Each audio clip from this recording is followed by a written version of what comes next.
Let's talk about iOS 11. It's a big one. Now, we have a big focus on technologies in iOS 11, but also some really big features. We have a lot to talk about. We're going to start with messages. Now, you all know in iOS 10, we added iMessage, apps, and stickers. People have had a lot of fun with these. And now in iOS 11, we're making them more discoverable than ever with this redesigned app drawer. You can see you have your apps accessible right there at the bottom of the screen with just a tap. You can bring them up, scroll through them, and tap into any app. It's really easy. It's going to make it a lot of fun for you to use your apps and stickers. Now, the big story with messages, though, is messages in iCloud. Because now, with your iMessages in iCloud, when you sign in to another new device, well, all of your conversations are automatically synchronized.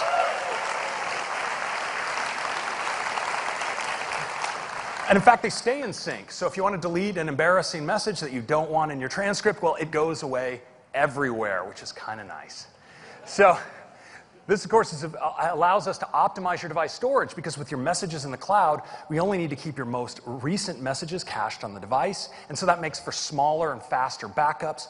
Now, this is available for iOS and the Mac. And of course, your messages remain end-to-end encrypted. Next, Apple Pay. So we love using Apple Pay to buy things at retail. In fact, Apple Pay is the #1 contactless payment service on mobile devices. And by the end of the year, it'll be available in more than 50% of retailers here in the US. Yeah. But in addition to paying at retail, we use Apple Pay in apps. We use it in the web. And there was one final frontier we wanted to conquer, and that's Apple Pay for person-to-person payments.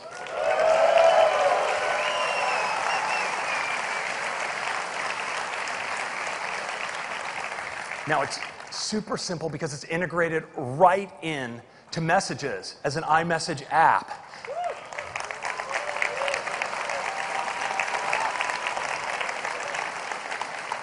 So you can send and receive money right in your transcript. And of course, when you send it, you authenticate securely with Touch ID.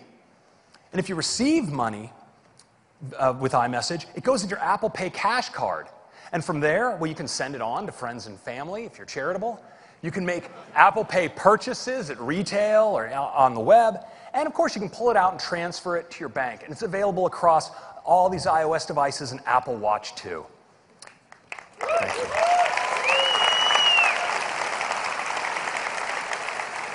So next, let's turn to Siri. Now, Siri is used monthly for more than 375 million devices. It's absolutely huge. And it's available in more languages and more countries than any other assistant, 21 languages in 36 countries.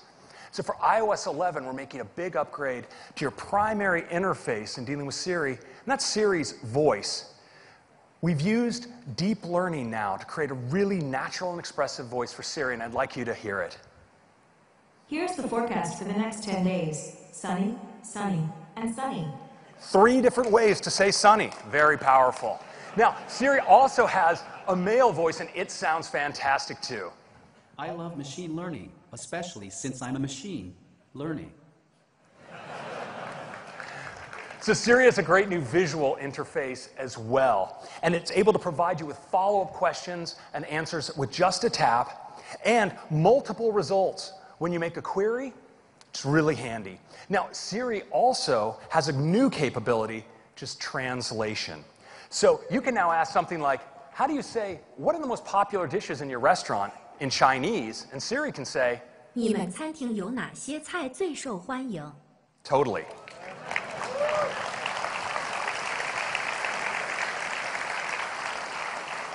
Now, translation initially will support translation from English to Chinese, French, German, Italian, and Spanish, and we'll have more language combinations coming in the months to come. Now, when it comes to using Siri to access your other applications, we have SiriKit, and SiriKit can now do more than ever in iOS 11. So now you can do task management by using Siri to make tasks in OmniFocus or Things, take notes in Evernote, do banking in City Mobile, or even bring up a QR code in WeChat. Now, Siri isn't just a voice assistant, because with Siri Intelligence, Siri not only understands your voice, it understands the context, it understands your interests, it understands how you use your device, and this allows it to ultimately understand what you want next. Now, we've all experienced this where Siri can help us predict what apps we might want to use next, give us a time to leave notification based on our calendar and where we are, help us respond to a text message. In iOS 11, Siri uses on-device learning to understand more about topics of interest to us. So it can actually suggest topics we might be interested in learning about in news. It can help us respond with our location for getting to an appointment to someone in messages, and even help us make a calendar appointment based on something we've just booked inside of Safari on the web. And what Siri learns about you on device is now kept synced across all of your devices. So you're dealing with one Siri, but of course, this is kept completely private, readable only by you and your devices.